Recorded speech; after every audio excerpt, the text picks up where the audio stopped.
మంత్రిగా ఉన్నటువంటి పెద్దలు వివేక్ గారు నిజామాబాద్ మాలల మా కుల బాంధవుల యొక్క ఆత్మీయ సమ్మేళనం వేసి మా పేరు తీసుకొని మాట్లాడడం జరిగింది. అత్యంత బాధాకరం. ఎందుకంటే ఆ రోజు జరిగినటువంటి సంఘటన అనేది వారి పెద్దలు వెంకటస్వామి గారి యొక్క జన్మదిన కార్యక్రమంలో పాల్గొని నేను అక్కడ ఉన్నటువంటి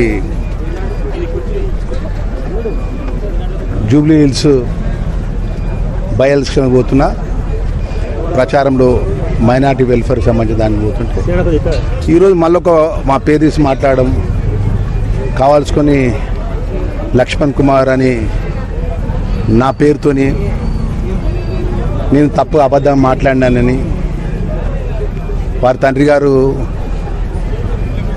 నాకు టికెట్ ఇచ్చిందని మాట్లాడడం. సరే, ఏదైనా కూడా అఖిల భారత కాంగ్రెస్ పార్టీ నాయకత్వం మల్లికార్జున ఖార్గే గారు, రాహుల్ గాంధీ గారు, మన పిసిసి అధ్యక్షులు ముఖ్యమంత్రి గారి నేతృత్వం లోపల రేపు ఉప ఎన్నికలు ఉన్నాయి.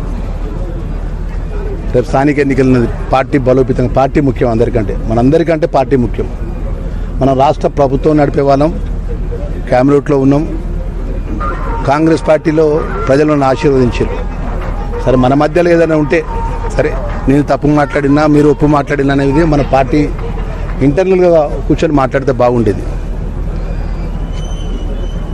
ఏదేమైనా కూడా డాక్టర్ వివేక్ గారి యొక్క విఘ్నతకు, ఆయన మర్యాదకు, ఆయన గౌరవానికి వదిలిపెడుతున్నా తప్ప నేను దీంట్లో ఏం మాట్లాడదలుచుకోలేదు. ఎందుకంటే నేను పార్టీ లైన్ కట్టుబడినట్టు ఒకటే పార్టీ నమ్ముకొని, ఒకటే జెండాను నమ్ముకొని ఈ స్థాయికి వచ్చినట్టు సామాన్య కార్యకర్తను రాష్ట్ర క్యాబినెట్లో ఉన్న పార్టీ ముఖ్యం కాబట్టి పార్టీ లైన్ దాటిపోయేది లేదు. వారి విఘ్నతకే, వారి మర్యాదకే ఈ అంశాన్ని, వారి నిజామాబాద్లో మాట్లాడిన అంశాన్ని వారి యొక్క మర్యాదకే, వారి విఘ్నతకే వదిలిపెడతాను.